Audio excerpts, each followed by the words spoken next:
Alright, it is Tuesday, March 19th in 2019 at 1:43 p.m. in the afternoon.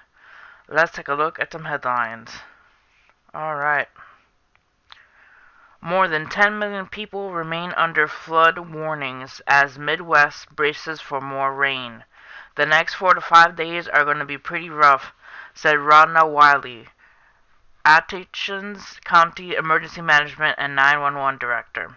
More than 10 million people in the Midwest and Great Plains remain under flood warnings following what the National Weather Service called a major and historical river flooding along parts of the Missouri and Mississippi River basins that left at least 3 people dead. Areas in the Midwest currently ravaged by floodwaters are expected to see some relief in the coming days as water begins to recede and head downstream. However, this could bring rising waters for the locations down the Mississippi River all the way to the Gulf of Mexico. Forecasters said the flooding won't be as severe at downstream locations, but warned that those areas should still expect to see moderate to major flooding.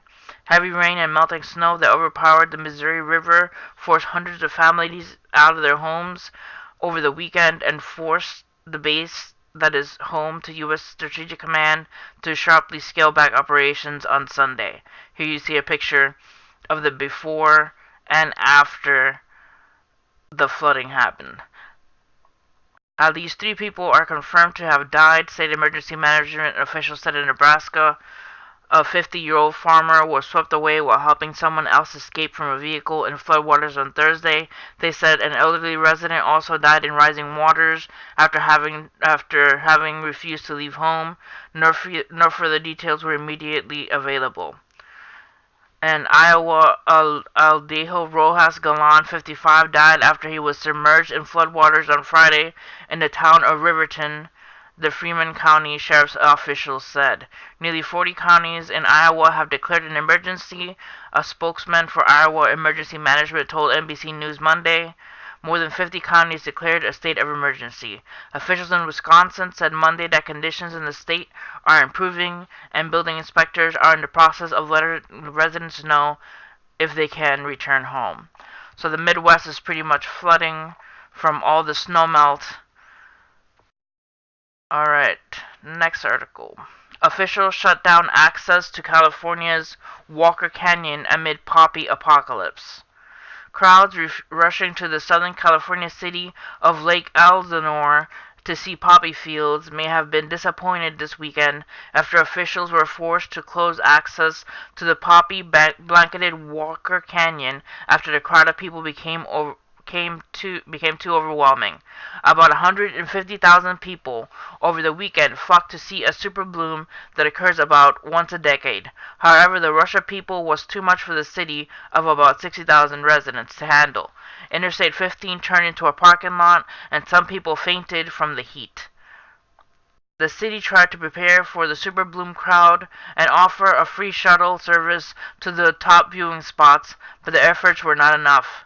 Sunday traffic was so bad that Lake Elsinore officials requested law enforcement assistance from neighboring jurisdictions. At one point, the city closed access to the poppy-blanketed Walker Canyon. The scene was described as insane. It was insane, absolutely insane, the Mayor Steve Manis, who described it as a poppy apocalypse. According to Palm Springs Desert Sun, many visitors tried to grab the best snap of the fields of poppy.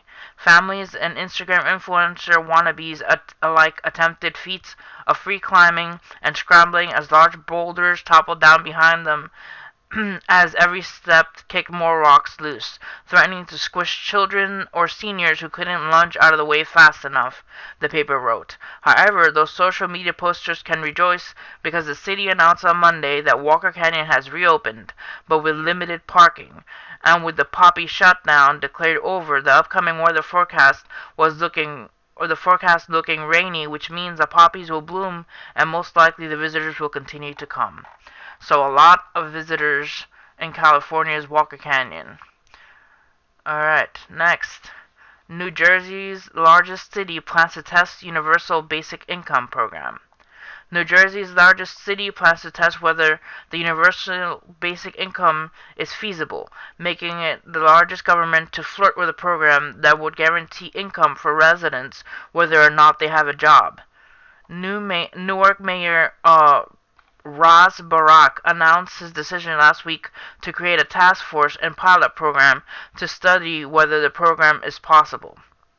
We believe the universal basic income, especially in a time where studies have shown that families that have a crisis of just $400 a month may experience a setback that may be difficult, even impossible to recover from, Baraka reportedly said, adding to one-third of the city still lives in poverty.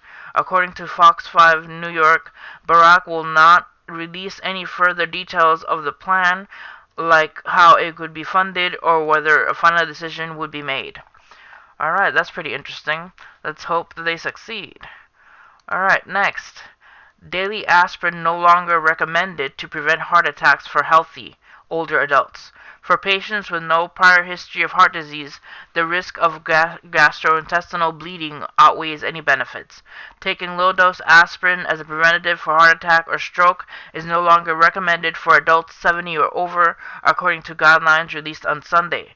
The recommendations, issued jointly by the American College of Cardiology and the American Heart Association, are a reversal of previous guidance that endorsed taking a baby aspirin daily to prevent cardiovascular problems in adults over 50. The two groups asked that for older adults with low risk, no prior history of heart attack or stroke, the risk of gastrointestinal bleeding outweighs any heart benefit. Alright, so no more taking baby aspirins.